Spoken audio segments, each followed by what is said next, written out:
আসসালামু আলাইকুম। বেগুন ভাজি অনেকভাবেই করা যায়, তবে আমার কাছে ভালো লাগে সবচেয়ে বেশি যখন আমি এইভাবে বেগুন ভাজি করি। আমার খুবই পছন্দের, আর এইভাবে বেগুন ভাজি করলে বেবিরাও খুব বেশি পছন্দ করে। কারণ কি জানেন, বেগুনটা ফুলের মতো দেখা যায়। প্রথমে বেগুনগুলো এইভাবে সুন্দরভাবে কেটে নিতে হবে। এরপর 20 মিনিট বা আধা ঘন্টা পানিতে ভিজিয়ে রাখতে হবে।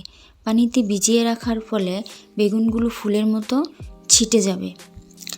এরপর পানি থেকে উঠিয়ে পানি ঝরিয়ে এইভাবে হলুদ গুঁড়ো, মরিচ গুঁড়ো, পরিমাণমতো লবণ এবং রসুন বাটা দিয়ে হাতে আলতোভাবে সবগুলো বেগুন মেখে নিতে হবে।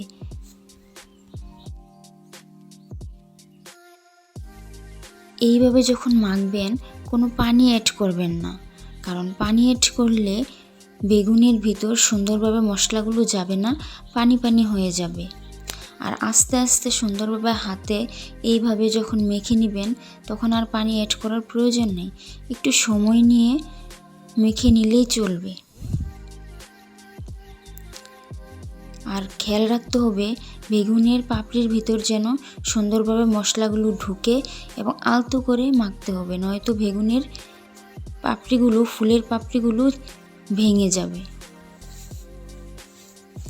এরপর একটা প্যানের মধ্যে তেল দিয়ে তেল গরম হয়ে আসলে দিয়ে দিব আমি বেগুনের ভাজি।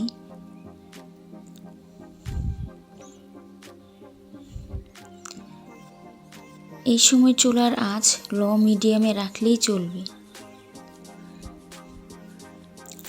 আস্তে আস্তে উল্টাতে হবে, নয়তো বেগুনের এই ফুলের পাপড়িগুলো ভেঙে যাবে।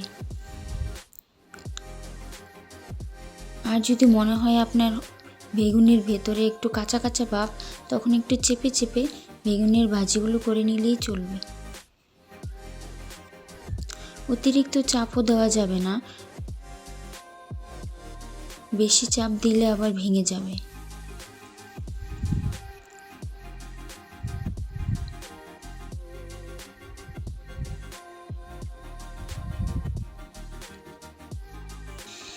এইভাবে বেগুন ভাজি করলে ছোট বড় সকলেই খুব পছন্দ করে, কারণ হচ্ছে ফুলের মতো দেখা যায়, আর ফুলকে সবাই ভালোবাসে।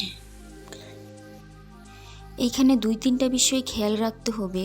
বেগুনগুলো সময় নিয়ে মাখতে হবে, আলতোভাবে মাখতে হবে এবং লো মিডিয়াম আঁচে ভাজতে হবে এবং ঢাকনা দিয়ে ঢেকে তারপর বেগুনগুলো ভেজে নেবেন।